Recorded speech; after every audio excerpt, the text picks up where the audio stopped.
One touch ज्ञान के corona part 3 में आज हम देखेंगे कि कोविड-19 महामारी का अंत कैसे होगा, कैसे इस महामारी से लोग आगे बढ़ सकते हैं और कैसे आप इसमें अपना सहयोग दे सकते हैं। तो सबसे पहले जानते हैं कि महामारी का संभावित अंत कैसे होगा।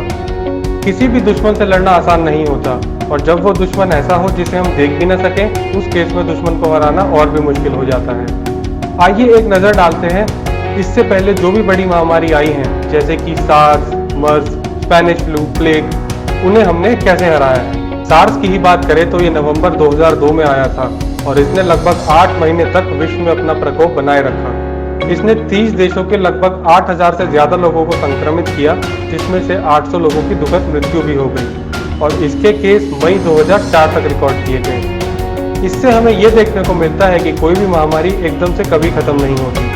अपने पीक पर पहुंचने के बाद ये कुछ समय तक लोगों की जिंदगी का हिस्सा बनी रहती है। अब कोविड-19 की ही बात करें तो इस समय इंडिया में हर दिन इसके केसेस में एक नया पीक रिकॉर्ड किया जा रहा है और ये कुछ समय तक इसी तरह ऊपर बढ़ेगा। अनुमान ये भी लगाया जा रहा है कि पूरा 2020 इसी से लड़ने में बिताना है। उसके बाद भी आने वाले कुछ समय तक ये लोगों की जिंदगी का हिस्सा बना ही रहेगा। जो देश बोल रहे हैं कि वहाँ से कोरोना वायरस खत्म हो गया था, वहाँ भी कोरोना से इन्फेक्टेड लास्ट पेशेंट रिकवर हुआ था। कोरोना वायरस का पूरी तरह अंत नहीं हुआ।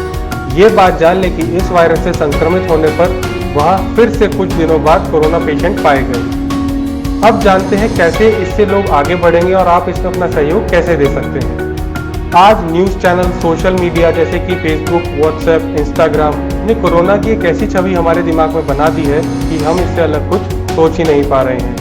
हालांकि इस बीमारी से होने वाली मृत्यु का दर 3% से भी कम है और ये 3% में से भी 80% से ज़्यादा वो लोग हैं जिन्हें पहले से कोई सीरियस हेल्थ इशू रहता है। अब अगर इन फैक्ट से भी समझे तो भी इससे डरने की बिल्कुल भी ज़रूरत नहीं है, क्योंकि इंसान अपनी गलत खाने पीने और रहन सहन की आदतों से ही कोरोना को जानलेवा रूप दे रहा है। तो कोरोना बीमारी से जीत पाने के लिए सबसे पहले न्यूज़ चैनल और सोशल मीडिया जैसे सोर्सेज से फैलाए हुए डर को अपने ऊपर हावी ना होने दें, बल्कि आपको अपने जीवन शैली में एक महत्वपूर्ण बदलाव लाने की जरूरत है। जिस तरह राज्य की सीमा को मजबूत बनाने से दुश्मन का अंदर प्रवेश करना बहुत मुश्किल हो जाता है, उसी तरह खुद को मजबूत बनाने से हम कोरोना को मात दे सकते हैं। इसके लिए हमें शारीरिक और मानसिक दोनों रूप से मजबूत होना होगा। अपने शरीर को मजबूत बनाने के लिए रोज सुबह एक्सरसाइज करें। साथ ही अगर योगा और प्राणायाम भी करेंगे तो इससे आपका मानसिक रूप से भी विकास होगा, जिससे आपको और बड़ी से बड़ी बीमारियों से लड़ने की भी इच्छा शक्ति मिलेगी।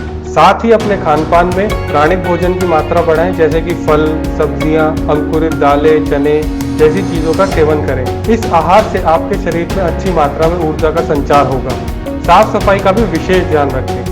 इतना करने से आपके शरीर में मजबूती आएगी और इस बात का अवश्य ध्यान रखें कि किसी भी बीमारी से लड़ने के लिए शारीरिक और मानसिक दोनों रूप से मजबूत होना जरूरी है। अब देखते हैं हम अपने स्तर पर कैसे कोविड से लड़ाई में अपना सहयोग दे सकते हैं। सबसे पहले जरूरत है खुद को और अपने आसपास के लोगों को कोविड-19 के बारे में सही जानकारी देने की। और जैसे कि आप सब लोग जानते ही हैं, इस महामारी ने कितने ही लोगों की जीविका और नौकरी पर कहर बरपाया है।